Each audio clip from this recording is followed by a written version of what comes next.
I had just inherited $11 million and hurried home to share the news with my husband, but a terrible accident landed me in the hospital.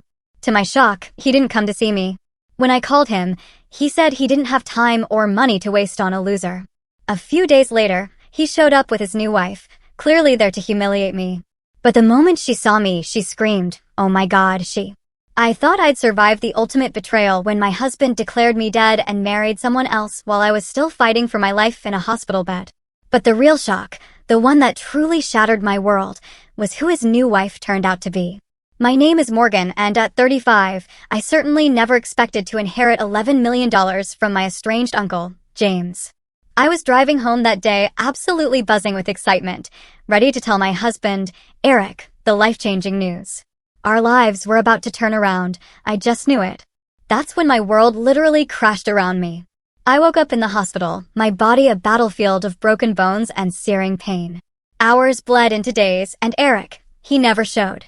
When I finally managed to reach him by phone, his words cut deeper than any injury. But even that couldn't prepare me for the moment I saw him walk into my hospital room with his new wife, only for her to look at me and scream those impossible words. This is how my life fell apart, and then, miraculously, came back together in ways I never imagined. My relationship with Uncle James was always complicated.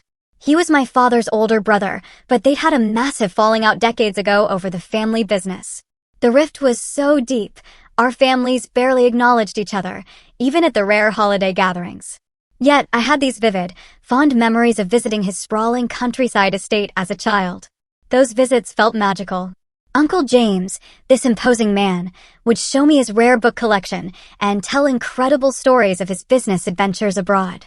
He was a self-made millionaire, a legend in our small town, but his personal life seemed so empty.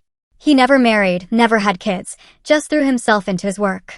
What I didn't know then was that he'd been secretly keeping tabs on me all these years. "You remind me of myself at your age," he once told me when I was 12. Smart, stubborn, not afraid to speak your mind. After I graduated college and moved away, he started sending me birthday cards and letters. I'd respond politely, briefly, not sure how to bridge that massive family divide. His letters were mundane sometimes, but full of business insights and always a quiet curiosity about my life. I never realized he was carefully, deliberately building a connection with me, the niece he barely knew. 6 months before the accident, a distant cousin called with devastating news. Uncle James had advanced heart disease. I knew I had to go. Seeing him in that hospital room, so frail, a shadow of the larger-than-life figure I remembered, it was heartbreaking. But his eyes lit up when I walked in. "Morgan," he whispered, "I always knew you'd come back." That first visit blossomed into weekly ones. We talked about everything: philosophy, politics, life, making up for lost time. We never mentioned the feud with my father. It was a silent agreement to start fresh. "Life is too short for grudges," he told me during one of our last conversations. I learned that lesson too late. 3 months later, he passed away peacefully in his sleep.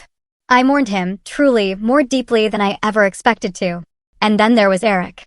Our love story began 7 years ago at an art exhibition. I was there for a piece I was writing for a local magazine. Eric was one of the featured artists, his abstract paintings drawing so much attention. He had this incredible confidence, a magnetic passion when he spoke about his work.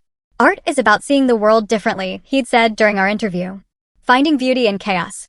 We started dating, and within a year, we were married in a small, perfect ceremony. We couldn't afford lavish, but it was us. Eric was determined to make it as an artist, and I, completely in love, supported his dream with everything I had.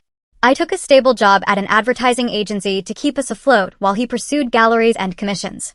For the first few years, despite the constant financial struggles, things were wonderful. We lived in a modest apartment, saved where we could, and dreamed about our future. Eric would paint late into the night, and I'd edit ad copy. We were partners, a team. But the last 2 years, things changed. Eric's career remained stagnant, and the rejections seemed to chip away at him. He became moody, withdrawn, sometimes disappearing for hours without explanation. When I questioned him, he'd snap, claiming he needed space to think or was networking. Our bank account dwindled as he invested in expensive materials for projects that never seemed to materialize. "You just don't understand the artistic process," became his standard, dismissive response to any question about money or his whereabouts. Then, the call that changed everything. I was at work when Benjamin Harrison, Uncle James's attorney, called. I agreed to meet him, expecting maybe a small memento, a letter. When Benjamin slid the will across his desk, I nearly fell out of my chair. Uncle James had left me everything. His entire estate, valued at $11 million, plus the family property. He revised his will after your reconciliation, Benjamin explained. He was quite impressed with how you had built your life on your own terms. Attached to the will was a letter in Uncle James's familiar handwriting. Dear Morgan, if you're reading this, I've moved on to whatever comes next. I've watched you grow from afar, admiring your determination and kind heart. You have the same spark I once had, but with the wisdom I lacked. This money is a tool, not a solution. Use it well, be happy, and remember that true wealth isn't measured in dollars. With love, your Uncle James. I signed the paperwork in a daze. $11 million. It was an unfathomable amount. My mind raced with possibilities. We could pay off our debts. Eric could pursue his art without any financial pressure. We could buy a house, travel, start a family. The world was suddenly ours. On my way out, I stopped at a jewelry store and bought Eric an expensive watch, a symbol of our new beginning. This news deserved a proper celebration, so I decided not to tell him over the phone. I called him anyway, just to say I was coming home early with good news. He sounded distracted, almost annoyed. I'm kind of in the middle of something, Morgan. A new art project. Very experimental. This is important, Eric. I'll be home in 30 minutes. Fine. Just don't expect much reaction. I'm in my creative zone. I hung up, feeling slightly deflated, but still so excited. Once he heard the news, his mood would surely change. Little did I know, that call would be one of our last, normal, conversations. The rain had just started as I pulled onto the highway, a light drizzle making the road gleam.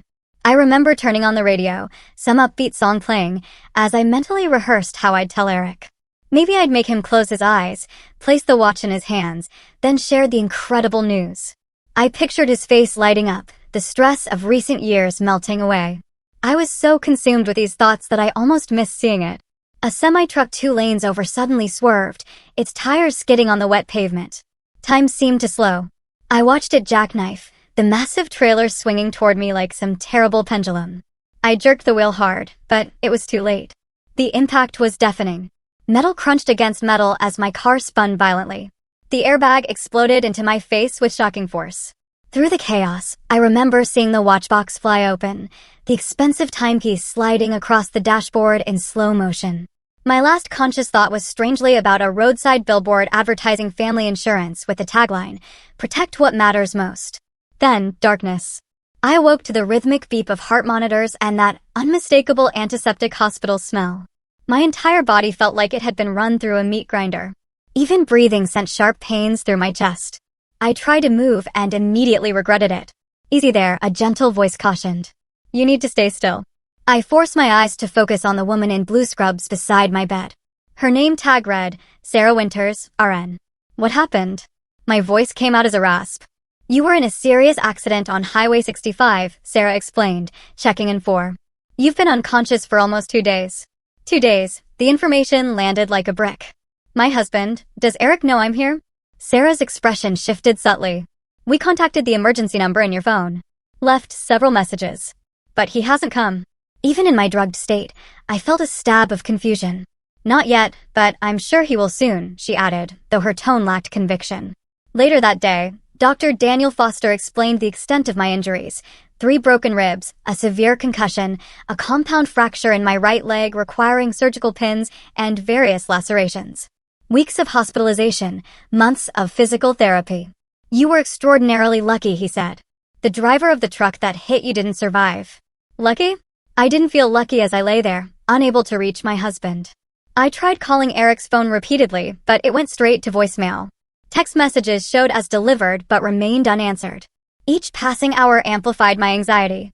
Sarah became my primary nurse and, increasingly, my confidant. She'd check on me even when not assigned to my room, bringing extra pudding cups or just sitting with me. Still no word, she asked on the 3rd day, helping me sit up. I shook my head, wincing. I don't understand. Even if his phone died, he'd know something was wrong when I didn't come home. On day 4, I finally received a text from Eric. Heard about accident. Really busy with breakthrough project. We'll visit when things calm down. No questions about my condition. No offer to help. Just nothing. That doesn't sound right. Sarah frowned when I showed her the message. Do you have friends who could check on him? I called my friend Melanie, but she sounded strange, making excuses why she couldn't visit yet. When I pressed her about Eric, she quickly changed the subject. By the end of the first week, I was burning with suspicion. Using Sarah's tablet, I checked social media. What I found made my blood run cold. Eric had checked in at Artemis Gallery, an exclusive art club for wealthy patrons, with a caption about celebrating new beginnings. With shaking hands, I called his number again. This time he answered, his voice annoyed, with music playing in the background. Eric, I'm in the hospital. I've been here for a week. Where are you? A pause. Look, Morgan, I'm in the middle of something important. More important than your wife being in critical condition? Another pause, longer this time. When he spoke again, his voice had changed. It was cold. I don't have time or money for a loser, Morgan. Some of us are moving forward with our lives. The phone went dead. I stared at it in disbelief, tears streaming down my face. What did he mean, loser? I had just inherited $11 million, and more importantly, I was his wife, injured and alone. Sarah found me sobbing an hour later and immediately called for a sedative. As the medication took effect, dulling both physical and emotional pain, one thought kept circling in my foggy mind. Something was very, very wrong. The days following Eric's cruel phone call were the darkest of my life. I refused food, barely slept, and cried until I had no tears left. The physical pain of my injuries paled compared to the emotional devastation. 7 years of marriage, and this was how it ended? With a dismissal so cold, it felt like talking to a stranger. Sarah, bless her, became concerned enough to call in Dr. Jessica Parker, the hospital psychologist. A petite woman with kind eyes and a no-nonsense attitude, Jessica didn't offer empty platitudes. What you are experiencing is trauma on multiple levels, she explained during our first session. Physical injury, emotional betrayal, and the shock of sudden abandonment. It is normal to feel like you are drowning. Did he know? I asked aloud, not really expecting an answer about the money. What money? Jessica asked. I hadn't told anyone at the hospital about my inheritance. It seemed unimportant compared to everything else. But now I wondered if it was the key to understanding Eric's behavior. I inherited $11 million the day of my accident, I explained. I was on my way to tell Eric when the crash happened. Jessica's eyebrows shot up. That certainly adds another dimension to consider. 2 days later, Melanie finally visited. She entered my room cautiously, clutching a small bouquet, looking everywhere but at me.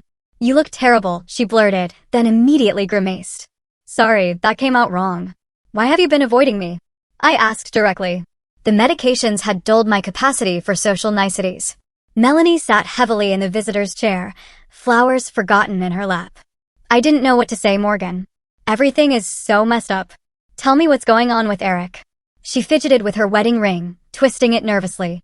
He's with someone else now. A woman named Vanessa. The words hit me like another car crash. What do you mean with? Someone else? We're married. He's been telling people you didn't survive the accident, she whispered, tears forming. He even held a small memorial gathering at your apartment last week. I couldn't bring myself to go. The room seemed to tilt sideways. He told people I was dead while I was lying here in the hospital? Melanie nodded miserably. I only found out you were alive when Sarah called me yesterday. Eric blocked all your social media accounts. He changed the locks on your apartment. Show me, I demanded. Show me this woman. Reluctantly, Melanie pulled out her phone and opened Instagram. There he was, my husband, arm around a slender woman with dark hair. They were at an art gallery, champagne glasses in hand, looking, for all the world, like an established couple. Something about the woman's face triggered an odd sense of familiarity. She was younger than me, maybe mid-20s, stylishly dressed, with features that somehow echoed my own. Her name is Vanessa Lauren. She's some kind of assistant at the Haywood Gallery, Melanie explained. They met about 3 months ago, according to mutual friends. 3 months. While I was visiting my dying uncle, Eric had been cultivating a relationship with this woman. I felt physically ill. There's more, Melanie added, her voice dropping even lower. People are saying they got married last weekend. Some quick ceremony at the courthouse. Married. My husband had declared me dead and married another woman within days of my accident. The betrayal was so enormous I couldn't process it. Sarah, who had been hovering nearby, stepped in when she saw my heart rate monitor spiking dangerously. I think that's enough for today, she said firmly, guiding Melanie toward the door. I'm so sorry, Morgan, Melanie called back. I should have told you sooner. After she left, Sarah sat with me, her presence steady as I tried to make sense of what I'd learned. You need legal help, she said finally. This is not just betrayal, it's fraud. She was right. With her assistance, I called Benjamin Harrison the next morning. Morgan, I was beginning to worry, the attorney said. I've been trying to reach you about some concerning developments. Let me guess, I said bitterly. My husband has been asking about my inheritance. More than asking. He came to my office claiming to be your next of kin, saying you had passed away in an accident. He brought marriage certificates and what appeared to be death documents, though they did not pass closer inspection. He's trying to steal my inheritance, I said, the pieces finally clicking into place. It appears so, and he is not working alone. He brought a young woman with him who he introduced as your sister, claiming she should have partial inheritance rights. I don't have a sister, I said automatically, then froze. What was her name? Vanessa something. A French surname. My mind raced. That familiar face, the resemblance Melanie had noted, the timing of her appearance in Eric's life, just as Uncle James's health had begun to fail. Benjamin, I need you to do some digging into this woman's background, and I need you to come to the hospital tomorrow. I think my husband is planning something, and I need to be prepared. That night, I barely slept, my mind piecing together the fragments of this bizarre puzzle. How had Eric known about the inheritance before I told him? Why choose a woman who resembled me to play this con? And why did she look so familiar to me beyond just the physical resemblance? By morning, a sickening theory was forming, one so twisted I could barely contemplate it. I asked Sarah to set up a small camera in my room, ostensibly for security purposes. Then I sent a text to Eric's phone from Melanie's number, which she had lent me. I know about the inheritance. Morgan is awake and remembers everything. You need to fix this before she talks. The response came within minutes. We'll handle it today. Delete this message. They were coming. And I would finally get some answers. I spent the morning preparing myself, both mentally and physically. Sarah helped me sit up properly in bed, adjust my appearance so I looked slightly more vulnerable than I actually felt. Dr. Jessica coached me on maintaining emotional control. Remember, she reminded me, you hold the power here. No matter what he says or does, he cannot take that from you unless you allow it. Benjamin arrived at noon, briefcase in hand, and stationed himself in a chair by the window where he wouldn't be immediately visible. The tiny camera Sarah had set up was discreetly recording, its lens aimed at the foot of my bed. Are you certain you want to do this today? Benjamin asked, concerned. We could handle this through proper legal channels. I need to see his face, I replied. I need to understand why. At precisely 2 p.m., there was a knock at my door. My heart rate spiked, the monitor betraying my anxiety despite my composed exterior. Sarah squeezed my hand once before stepping back to stand near the bathroom door. Eric entered first, dressed in an expensive-looking blazer I'd never seen before. His hair was styled differently, and he wore a new watch that probably cost several thousand. The transformation from struggling artist to affluent sophisticated was jarring. His expression as he saw me was not surprise or relief, but annoyance, quickly masked by false concern. Morgan, he said, his voice theatrical. You're awake. We've been so worried. I asked, my voice steadier than I felt. He glanced back toward the doorway, gesturing impatiently. A slender figure stepped into the room, remaining partially hidden behind him. I could only see a glimpse of dark hair and a designer dress. You remember Vanessa, of course, he said smoothly. Your cousin's daughter. I said nothing, watching as he moved further into the room, his confidence growing with each step. He had always been an actor at heart, convincing in whatever role he chose. Today, he had cast himself as the concerned husband. The doctors say your memory might be affected by the accident, he continued. So many things have happened while you've been unconscious. Like you telling everyone I was dead? I asked quietly. His step faltered momentarily before he recovered. A terrible misunderstanding. When they first brought you in, they thought you might not make it. I was devastated. Some people misinterpreted your grief? And the new apartment, the art gallery celebrations, the marriage license. His eyes narrowed slightly, calculating. You've been listening to gossip, darling. Not good for your recovery. What matters now is getting you well and sorting out the financial aspects of your situation. He pulled some papers from his inner pocket. The doctors mentioned you might not be able to handle your affairs for some time. I've brought some simple forms authorizing me to manage things while you recover. I almost had to admire the performance. If I'd been heavily medicated or confused, I might have believed his concerned act. But I could see the coldness behind his eyes, the impatience in the way he held out the papers. "You mean the $11 million I inherited?" I asked bluntly. His expression flickered, surprise quickly masked.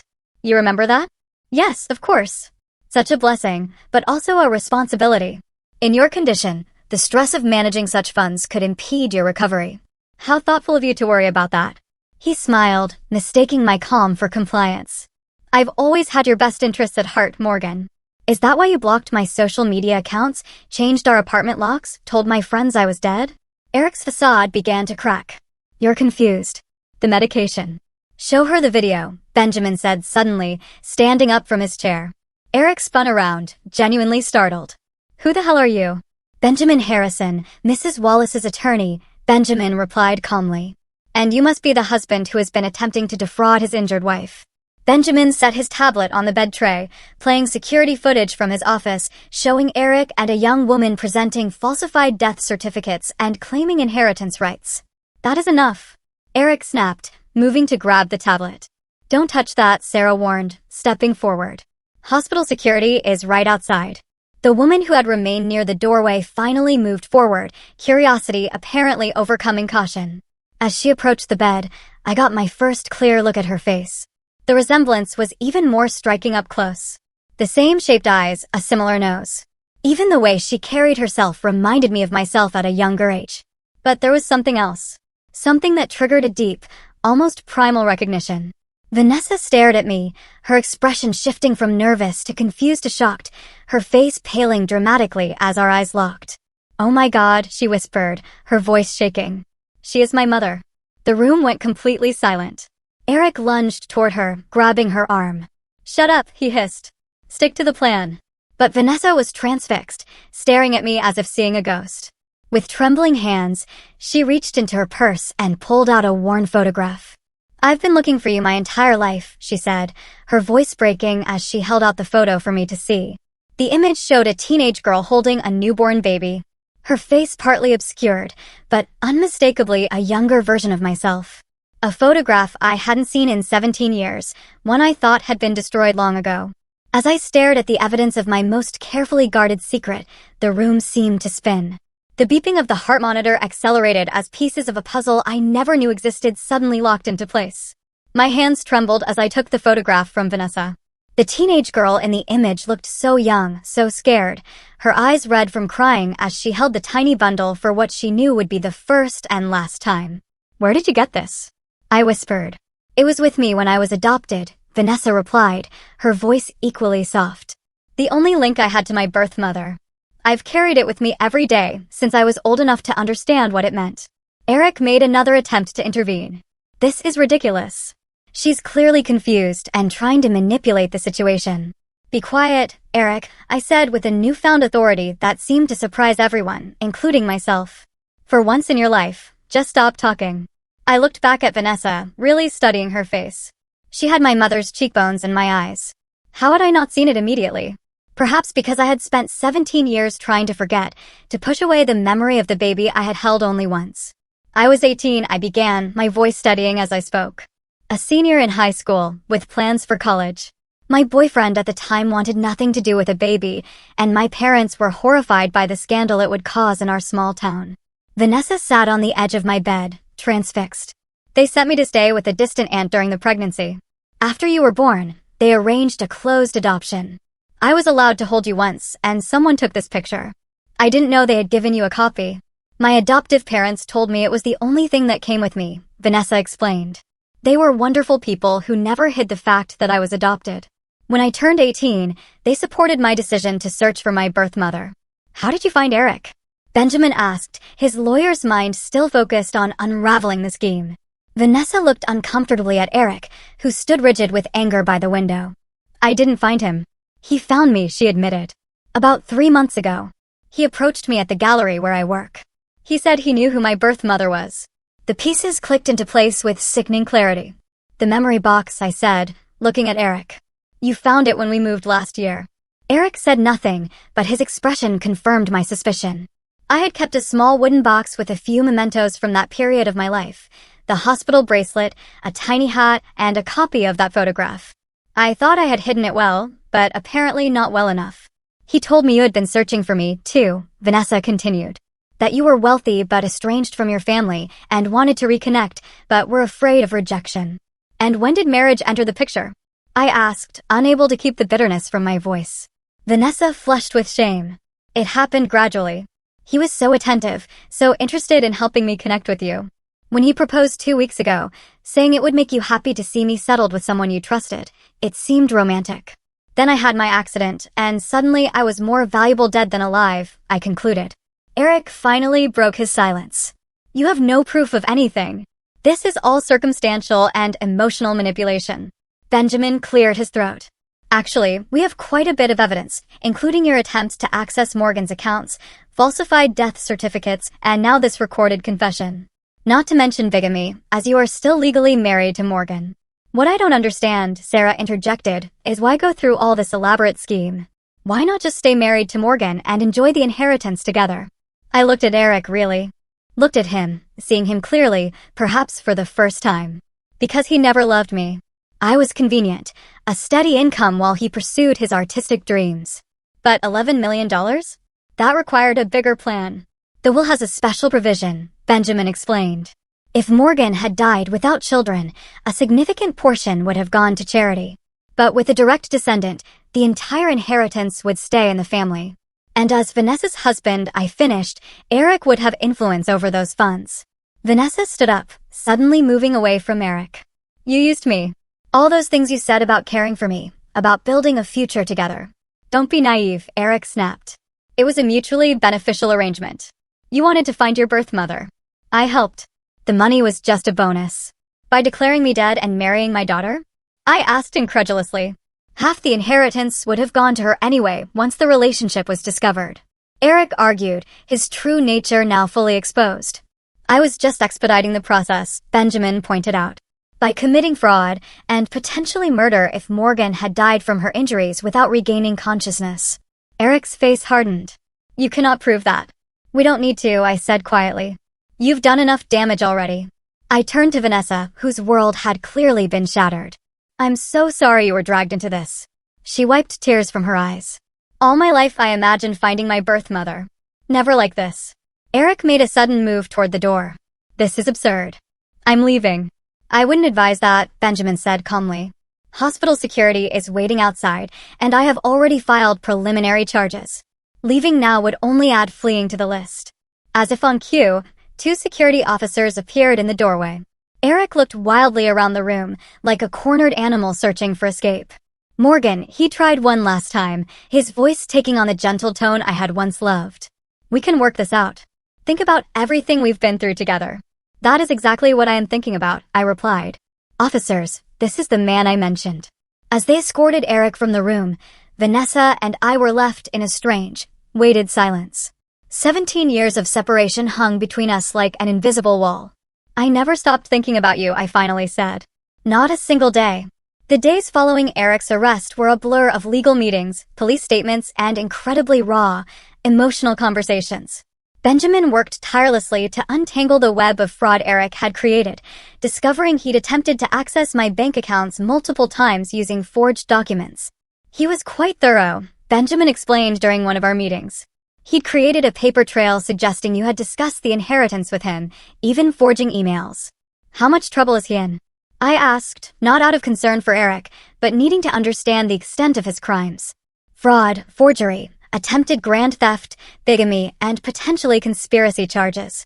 If we can prove he deliberately left you without medical assistance after the accident, he's looking at significant prison time. The betrayal still felt surreal, like I was watching someone else's life unravel. 7 years of marriage, and I had never truly known the man I shared my bed with. What about the marriage to Vanessa? I asked. Already filing for annulment, Benjamin said. Since your marriage to Eric was never legally dissolved, his marriage to Vanessa is invalid. Plus, the evidence of manipulation and fraudulent intent makes it a straightforward case. Vanessa had been visiting daily since the confrontation. Our initial meetings were awkward, filled with long silences and hesitant questions. How do you begin a relationship with the daughter you gave up 17 years ago, especially under such bizarre circumstances? Tell me about your parents, I asked during one of her visits. Your adoptive parents, I mean. Vanessa's face softened. They're wonderful. Dad's a high school science teacher. Mom works as a librarian. They always made sure I knew I was loved and wanted. I'm glad, I said sincerely. That was all I ever hoped for you. They want to meet you when you're ready, she added cautiously. They never spoke badly of you. They always told me you were very young and wanted me to have opportunities you couldn't provide. Tears filled my eyes. They sound like extraordinary people. Why did you never try to find me? She asked, the question that had clearly been weighing on her. I took a deep breath. Partly shame. Partly because I thought a clean break would be better for you. And partly because I was afraid. Afraid of what? That you would hate me for giving you up, that you would ask questions I didn't have good answers for, that seeing you happy with another family would break my heart all over again. Vanessa reached out tentatively and took my hand. I could never hate you. I have questions, yes, but I understand you were just a teenager faced with an impossible situation. Her forgiveness, so freely given, broke something open inside me.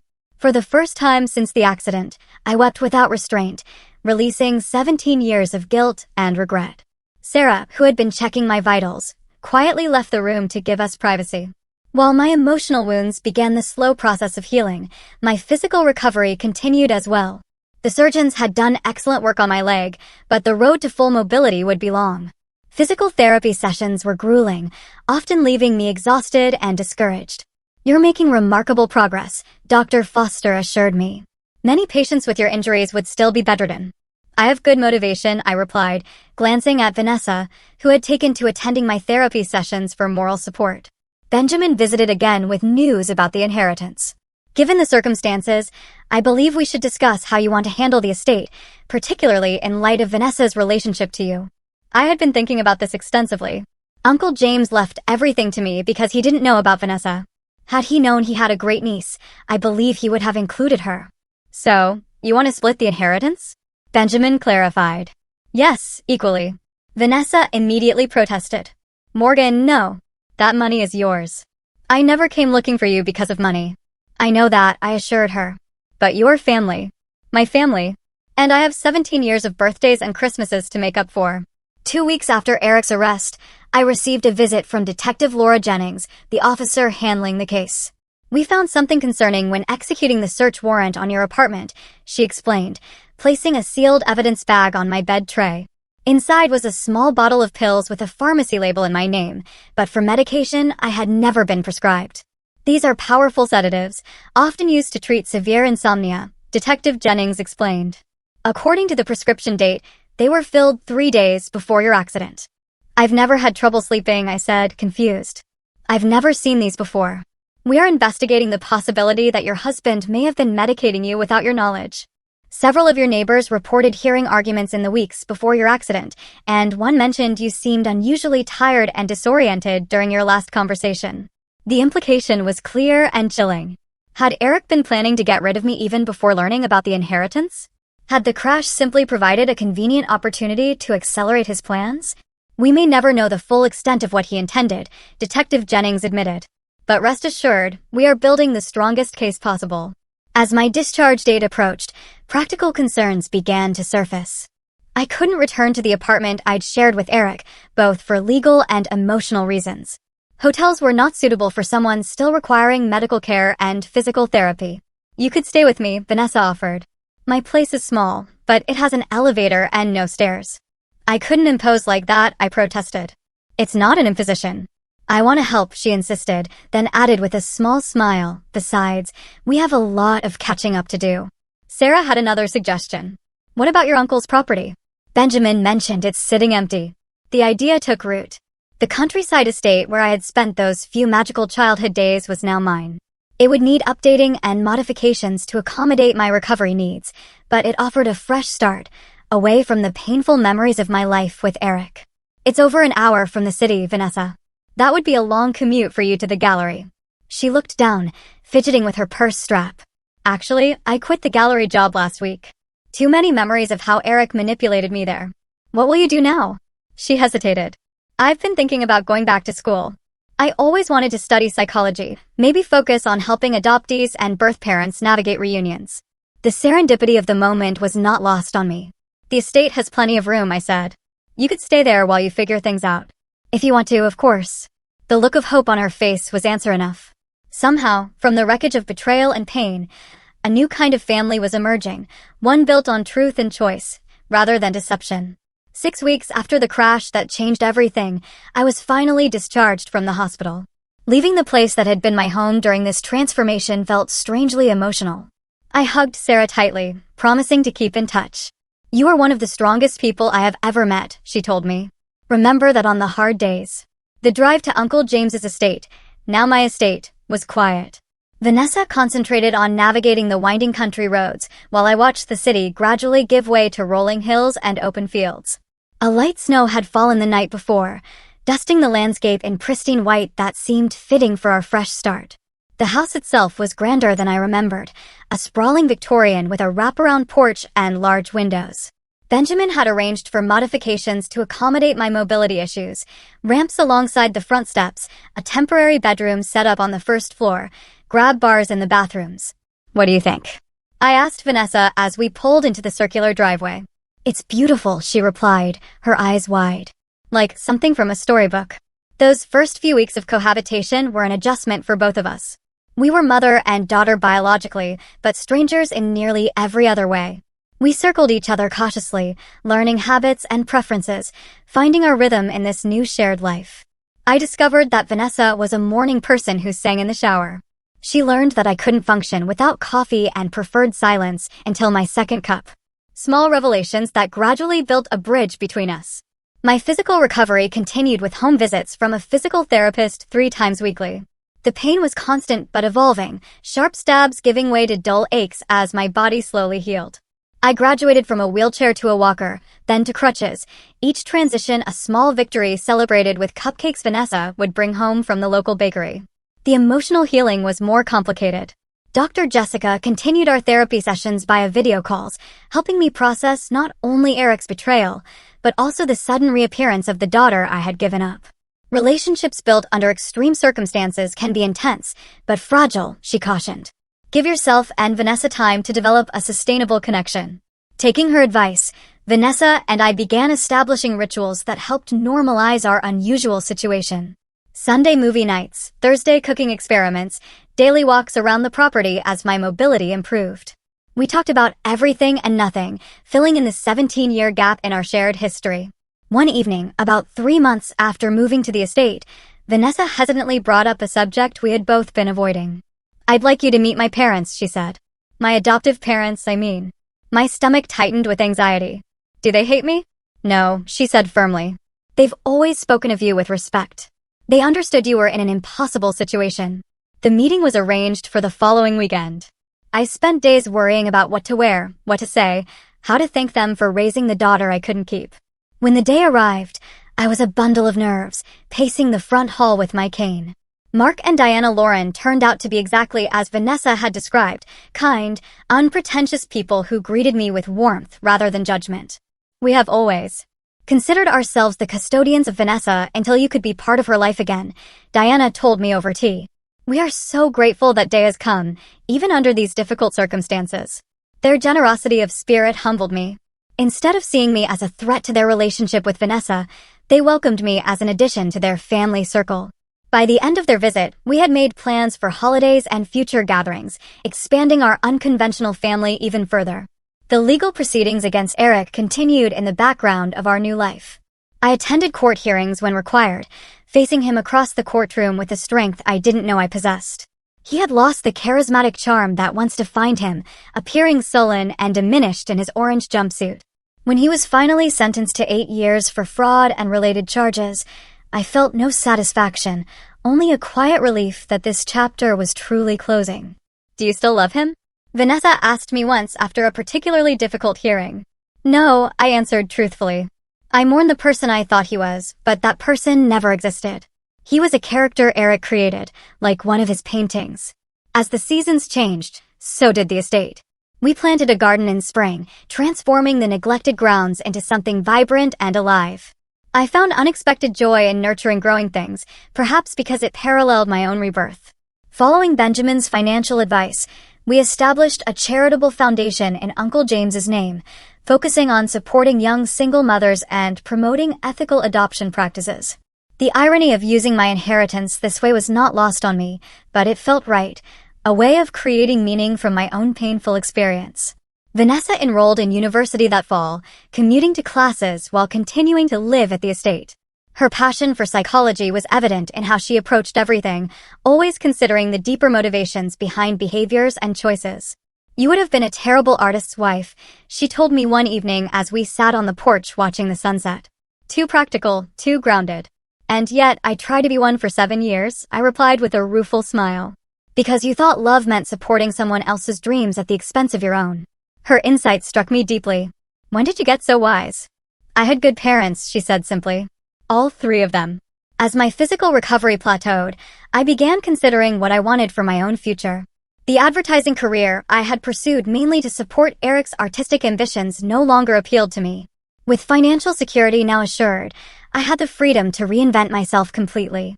I started writing, initially just as therapy, but eventually with more serious intent.